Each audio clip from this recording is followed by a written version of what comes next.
Hello and welcome to Encore. I'm Richelle Harrison Plesse. Thanks for joining us. Coming up, he's best known for his work on the iconic X-Men series.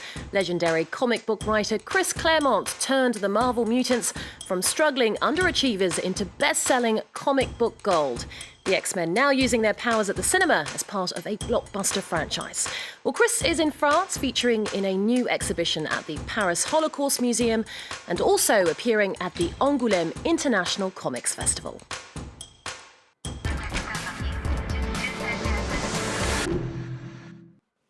Chris Claremont, thanks very much for being here. Well, thank you for having me. Now, many people know you for your work on the X-Men series. Your initial stint writing the Uncanny X-Men ran from 1975 to 1991. And during this time, you turned it into Marvel's highest-selling comic book. What was that experience like? The best experience ever.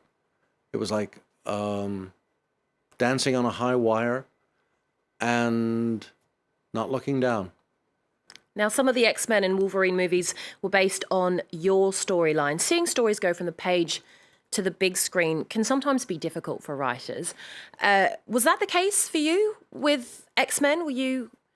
Well, the interesting thing is I've known the producer, Lauren Schuler-Donner, since I was an executive at Marvel back in 1998 and helped actually set up the deal with Fox.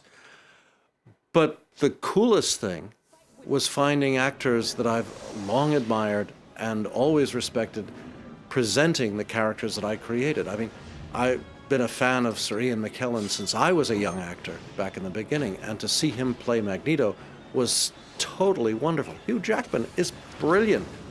Not the Wolverine I would have envisioned, but who cares? Well, because my Wolverine is only 5'1". Right.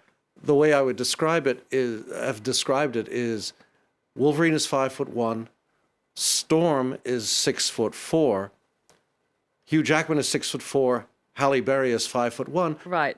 So but on the other hand, it's Hugh Jackman and Halle Berry, so who cares? Right. No one's complaining. And if you just keep going through the cast of the films ever since, they are some of the most wonderful and gifted actors in the film industry. So for me, it's a never-ending delight. Were you ever consulted during the movie-making process as an original writer for the X-Men series? Not often, because Bryan Singer has always had his own vision of how he wants to bring it to film. And quite frankly, I'm not putting up the $150 million to make the movies, so I understand why Fox has its own vision. But my view is I'm the audience, and if it works for me, then they've done a good job. Okay, and I also get a chance every now and then to play characters in the films, so. Oh, wow. I didn't know that. In Days of Future Past, I got to be a member of Congress. Wow. Oh, fantastic. Well, let's take a look at a trailer for the latest Wolverine film coming out in March. This is Logan. We got ourselves an X-Men fan. Maybe a quarter of it happened, and not like this. In the real world, people die. Logan. I don't want to talk about it. Logan. Just stop. Be careful. I need the girl.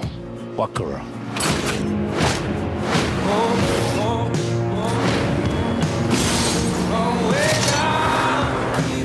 She's like you. Very much like you. I am not whatever it is you think I am. She needs our help. Now, you've met Hugh Jackman, haven't you? Tell me he's a nice guy. He's a wonderful guy. He seems like a nice guy. The irony is in real life, he's nothing like the character he portrays as Logan on screen. He's considerate, he's gentle, he's a wonderful father. You just love meeting him. And yet, when I see him in that clip, when I see him in the films, you don't want to mess around with him. Right. And just the sense of the character he portrays, the interaction he has with Patrick Stewart. As audience, I look at that and I want to see the film, and I can't wait until March. Well, me neither. If you could have a superpower like one of your superheroes, what would it be? To go back in and across time. Time traveler. Well, yeah. A little bit of Doctor Who and a little bit of Kitty Pryde. to just phase in and out of reality and see all the different variations there might be, so I can take notes and write more stories. Okay, well, now you've worked for a big name such as Marvel, but you've also written creator-owned work such as your comic book series, Sovereign 7. Do you approach the two jobs differently? Well, in one fundamental aspect, the reality is when one is writing for Marvel, when I'm writing the X-Men, the characters, like it or not, are on loan. That whatever I create for a series is subject to change by the next writer to come along, which might seem frustrating, might even be frustrating, but that's the reality of the business. Is it restricting then when you're... It's not restricting, at least not when I was writing it. Now, because there's so much continuity, it might be. But my initial run on the X-Men, I was creating all of the backstory, all of the reality. So the only person I had to argue with was myself. Now it's more complicated. But when one does one's own work, the only person that is looking over the shoulder is yourself, which makes it more challenging. But in the end, you have no one else to worry about. More importantly, no one else to blame if you misstep. Okay. Well, you've been credited with creating very strong female characters and reinventing the female superhero. You're appearing at the Angoulême International Comics Festival, and I'm sure you're aware there was some controversy last year when it was revealed that not one woman was in the running for the Grand Prix. Now, the comic book world is often perceived as being very much a man's world. What can be done to stamp out sexism, do you think? I think, like every other aspect of society, comics has to grow up. Creators have to accept, or publishers and fans have to accept that there are different ways to tell stories, different people who can tell stories, that the gender of a creator is no barrier to whether they can write excellent male characters, excellent female characters. The trick is creating a character that resonates with the audience and expresses a sense of reality about themselves and about the world that the reader can empathize with. Well, this year, the president of the jury at the festival is a woman, British cartoonist and writer Posy Simmonds. We spoke to her about the role of women in the industry. I've always worked for the press, and of course, in the British newspapers, there aren't that many cartoonists or bande dessinée, and most of them were done by men, but there were one or two done by women. I mean, it's always been male-dominated, probably like a lot of professions it has been, but there are more and more women in it. For a moment, speaking to what she was saying, I would also like to point out that the two best editors I ever worked with on the X-Men, Louise Simonson and Ann Nesenti, were both women.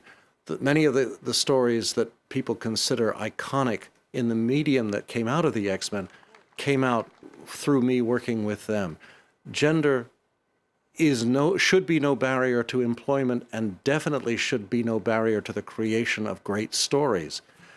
It's purely how one interprets the characters, presents the story, and engages the audience. And that should apply to everyone individually equally.